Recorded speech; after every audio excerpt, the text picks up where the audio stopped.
Si viste el tráiler de las K-Pop Demon Hunters, probablemente pensaste, animación colorida, idols kawaii, monstruos, una peli para niños. Pero no, tampoco.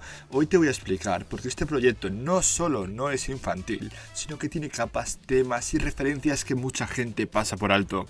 Y si te gusta el K-Pop y los demonios y las historias con Girl Powers, este vídeo es para ti. Uno de los primeros errores es pensar que colorido es igual a infantil, y no, esto no es cierto en 2025. La animación moderna se ha cargado esta idea desde hace rato. Series como Arcane, Star vs las fuerzas del mal, She-Ra, Miraculous Ladybug o Demon Slayer usan paletas brillantes, sí, pero su público mayoritario es adolescente y adulto. K-Pop Demon Hunters juega exactamente con esa dualidad, luces adorables y todo eso, pero aborda temas más profundos de lo que parecía.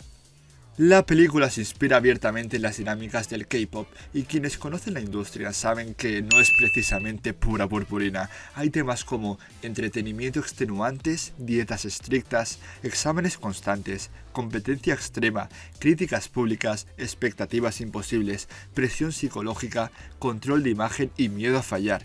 ¿Te imaginas explicar todo esto a solo un niño de 7 años? Exacto, la película utiliza metáforas, pero el subtexto está clarísimo para un público mayor.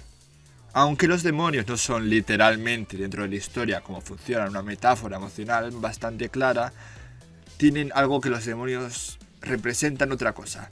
La ansiedad, el estrés laboral, la presión de las redes sociales, el miedo, el fracaso y la pérdida de identidad dentro de la industria.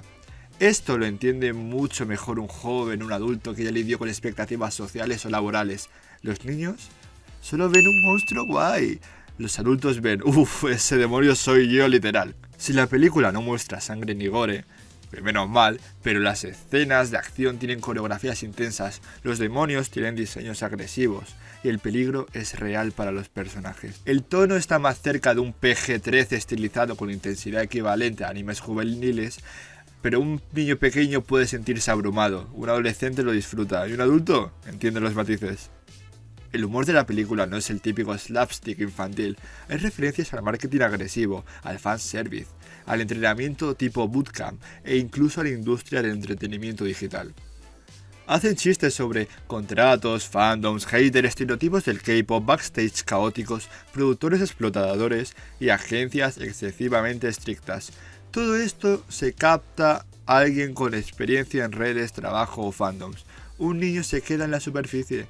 Cada protagonista enfrenta conflictos que son demasiado adultos para ser considerados infantiles. Por ejemplo, el liderazgo bajo presión, perfeccionismo tóxico, conflictos entre ambición y salud mental, crisis de identidad creativa, miedo a decepcionar a la audiencia o al grupo. Son problemas reales de los idols y también de cualquier persona joven entrando al mundo adulto. Los niños pueden entender la parte heroica, los adultos conectan con la parte emocional. El mensaje principal no es chicas mágicas derrotan a monstruos, no. El mensaje es ser tú misma en una industria que quiere moldearte es un acto de valentía. También se habla sobre la importancia de los vínculos reales, la identidad artística, la autoexigencia y la autenticidad frente a la presión pública. Es un mensaje valioso para adolescentes y adultos que viven en un mundo de redes sociales, más que niños que recién están entendiendo cómo funciona todo el mundo. Desde hace años la animación dejó de ser un sinónimo de contenido infantil, como South Park, K-Pop Demon Hunters entra en la categoría de animación multitarget, pensada para distintos públicos, colorida y dinámica para los jóvenes, pero emocionalmente compleja para los mayores. Es lo mismo que hace Disney con Encanto, Pixar o con Inside Out 2. Un niño ve magia, un adulto ve traumas, emoción y responsabilidad. En resumen, K-Pop Demon Hunters no es una película exclusivamente para niños, es una historia con capas, metáforas, acción intensa y un mensaje emocional que resuena especialmente en un público mayor.